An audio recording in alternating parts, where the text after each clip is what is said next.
In 2026, Russia can still fly. It just can't fly blind anymore. Because this time, NATO didn't react. It pre-positioned. It layered the sky. Arctic Sentry went live. Danish F-35's deployed to Iceland. Tankers began orbiting the North Atlantic choke points, and Denmark quietly expanded its stealth fleet toward 43 aircraft. But this wasn't just about deploying jets. Copenhagen didn't add capacity, it scaled it.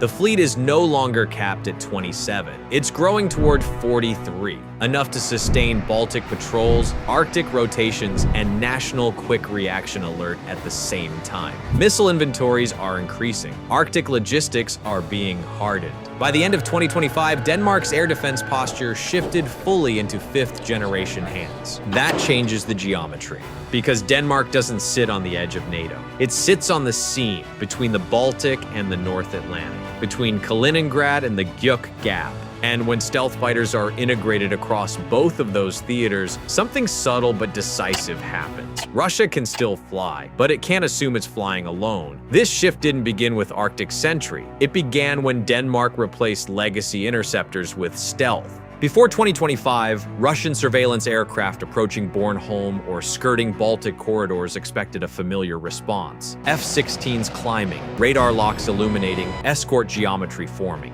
When Denmark transitioned its F-35's into permanent quick reaction alert in April 2025, that predictability ended. Now the interceptor doesn't simply show up, it observes. The F-35 does not rely on a single radar beam to understand the environment. It fuses infrared, electronic emissions, off-board NATO feeds, and onboard sensors into one continuous picture. The pilot isn't chasing fragments of data. The aircraft constructs the battle space, and it can do much of that without announcing itself the way older fighters had to. That's the difference. Not louder, quieter.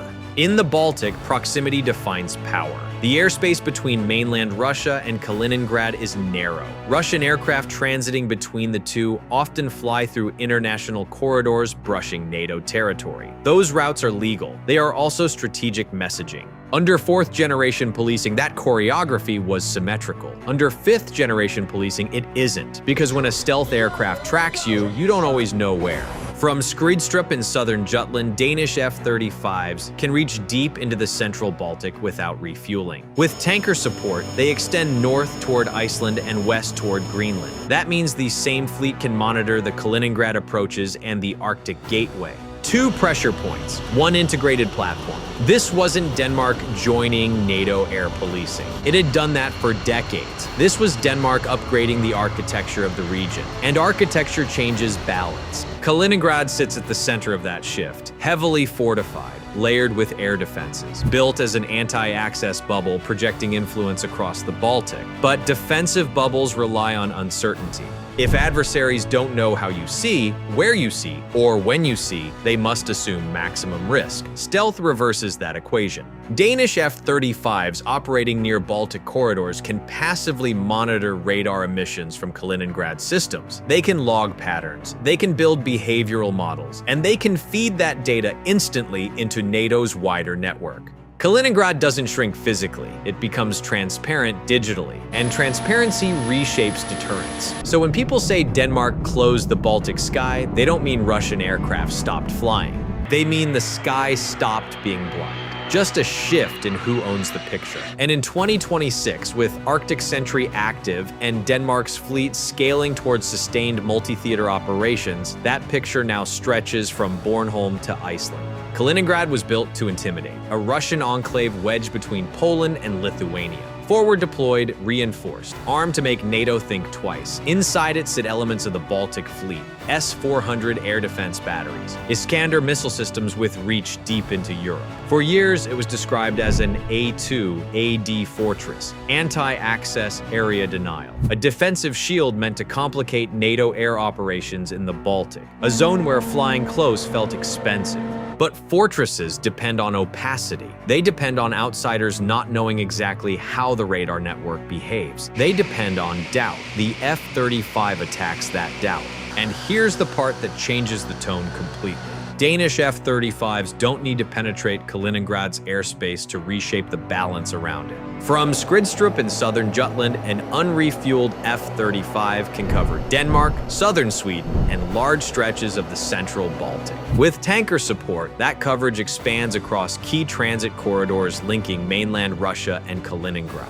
That matters because Russian aircraft moving between the enclave and the mainland pass through predictable routes over international airspace near NATO territory, and those routes are now fifth-generation monitored. Stealth doesn't just protect the jet, it protects the collection. An F-35 operating near Baltic approaches can passively listen. Radar emissions from Kaliningrad's air defense systems, electronic signatures from tracking radars, patterns of activation and deactivation, how long systems remain active, how they respond to different profiles. No dramatic overflight, no visible provocation, just quiet mapping. That reduces uncertainty for NATO and increases it for Russia, because now Russian aircraft flying near Bornholm or along Baltic corridors must assume that stealth interceptors may already be tracking them from angles they cannot easily detect. There's no cinematic dogfight unfolding over the Baltic. There's a compression of invisibility, and in modern air warfare, the side that compresses invisibility controls escalation. For years, the Baltic Sea worked like a release valve. Russian aircraft would drift close to NATO airspace, transponders silent, flight paths ambiguous, formations adjusted just enough to force a reaction. NATO would respond. Fighters scramble, visual identification, professional escort, everyone turns home. Controlled friction, measured signaling. No one surprised, it was choreography. That choreography doesn't function the same way when the interceptor changes generation. Because once Denmark shifted fully into fifth-generation quick reaction alert by the end of 2025, the environment stopped being symmetrical. Sweden is now inside NATO, Finland is inside NATO, Poland is expanding, Germany is reinforcing the eastern flank. The UK maintains persistent presence over the North Sea and northern approaches. Now add Danish F-35s to that structure, not occasionally, structurally. By 2026, the Danish fleet is expanding from 27 to 43 aircraft. Medium-range air-to-air missile purchases deepen engagement options. Arctic-ready equipment improves cold weather sustainability. The F-16 era ends completely in QRA. This isn't cosmetic modernization, it's generational replacement, and geography amplifies it.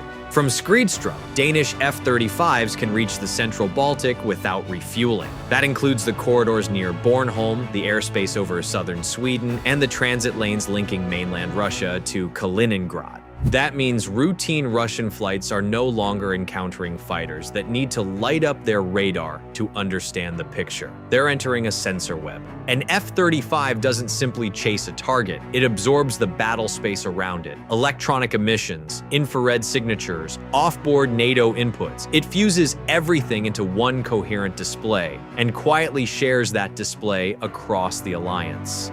There's no public notification when that happens. No headline when another radar signature gets logged. No dramatic footage when formation spacing is cataloged and archived. But that archive grows, and over time, that archive becomes operational memory. Operational memory reduces surprise. Surprise is the currency of probing. So the Baltic stops functioning as a testing ground. It becomes a feedback loop. Russian crews can still fly the same corridors. They can still approach NATO airspace legally, but they now operate in a region where reaction time is shorter, integration is tighter, and visibility is deeper. Denmark's F-35s are not closing the sky through aggression. They're closing it through persistence. Not by blocking access, by removing ambiguity. The Baltic used to be a space where Russia could test reactions and gather information. In 2026, it's a space that tests back. Then the map stretches north. February 2026, NATO activates Arctic Sentry. Not a one-off exercise, but a standing posture over the high north. Danish F-35s deploy to Keflavik in Iceland, alongside Swedish Gripens and German Eurofighters. Tankers begin regular rotations. The airspace above the GIUK gap turns into a managed corridor. It is an empty ocean.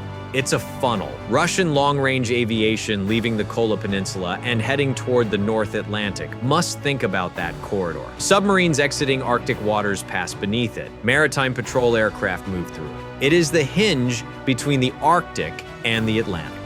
For decades, the assumption was simple. Russia could surge outward and NATO would scramble inward. Arctic Sentry reverses that sequence. The layers are already airborne. Danish F-35's had already demonstrated they could operate far beyond the Baltic. Long-range profiles from Skridstrup to southeast Greenland near Kulusuk proved endurance in Arctic conditions. With tanker support, those flights are not stunts. They are templates. Which means Denmark isn't confined to defending its coastline. It's positioned inside the northern gateway. If a Russian bomber group lifted off from the Kola Peninsula tomorrow, it wouldn't enter empty air. It would enter pre-positioned geometry. Norwegian sensors detect early. UK fighters layer forward. Danish F-35's hold depth over the GIUK corridor, not scrambling. Already there. And once the geometry is set before takeoff, the surge loses its surprise. Aircraft embedded along the routes Russia relies on to project power outward. South through the Baltic, north through the Arctic Gateway. 2 corridors, 1 integrated fleet. And by 2026, Denmark has the scale to sustain that posture. Deliveries of the initial 27 F-35's near completion. Expansion to 43 approved. Full operational capability targeted for 2027. Previously, Denmark contributed rotations. Now, it can sustain them. And sustained presence is what alters strategic rhythm. Consider again a Russian bomber group heading southwest from the Barents. Initial detection comes from northern sensors. UK fighters position forward. Danish F-35's hold a second layer. Tankers orbit north of Scotland. No single aircraft needs to reveal everything at once. The network distributes the load. Russian aircraft entering Baltic or Arctic corridors are not simply intercepted and waved off. They are tracked persistently. Formation geometry is noted. Radar activation patterns are recorded. Electronic behavior is cataloged. Over time, that catalog refines prediction. There is gradual compression. Compression of uncertainty. Compression of reaction time. Russia continues to fly, but it flies within a shared picture it does not control. Denmark is not Europe's largest air power. It doesn't need to be. Its value lies in placement. Between the North Sea and the Baltic, between continental Europe and the Arctic, with sovereignty over Greenland anchoring NATO's polar flank. Layer that geography with a growing fleet of 5th-generation fighters, expanded missile stocks, Arctic-ready logistics, and defense spending above 3% of GDP in 2025 and 2026. That is not passive alignment, that is acceleration. The logic behind it is clear. If Russia regains the capacity to pressure NATO members within a few years, response time must shrink now. So Denmark didn't wait. It replaced its legacy QRA fleet. It expanded its F-35 numbers. It embedded into Arctic Sentry. The Baltic transitioned from a reactive zone into a monitored corridor. The Arctic shifted from distant flank to layered shield. No air battles required. Geometry alone changed, and in modern deterrence, geometry is leverage.